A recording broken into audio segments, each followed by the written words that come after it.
3,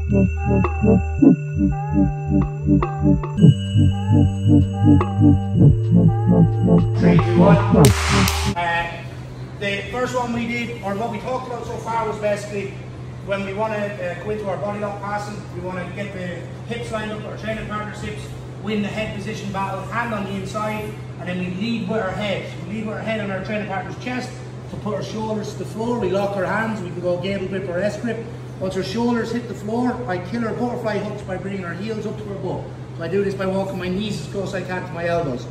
So we said on our first one, we did a hip switch. So I step my right leg out, I slide my left knee over to my right foot. Here, when our right heel goes by our center, we go 2 knees on 1 shin, and then we're ready to pass. The second one was a crab walk, where we went shoulder into the sternum, knees off the mat, and we walk here, and then we pass off, and then we can go into our passing from here.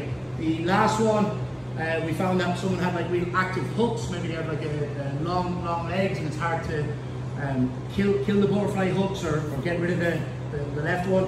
What we did was we looked to the side we want to work, and we sprawl here. We take a tight waist, and then we pin the knee towards the floor. All right, so that's where we're at so far. So on the finish, so I'll just spin you around here. Yep. So one way of finishing this is basically when we land into our sprawl position. My next goal is to keep my head as close as I can to Marie's top shoulder. All right, so if he tries to come into me, you can see I'll use my head more, and my elbows are nice and tight. So I make sure the knee is pinned, and I'm going to make sure my left knee passes the line of her right knee here. Once this happens, I then look to the opposite side.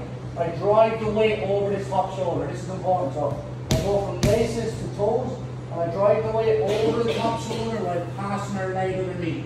My right knee blocks her hip, left knee blocks the shoulder, and then we can go into all our different side control techniques. So one more time.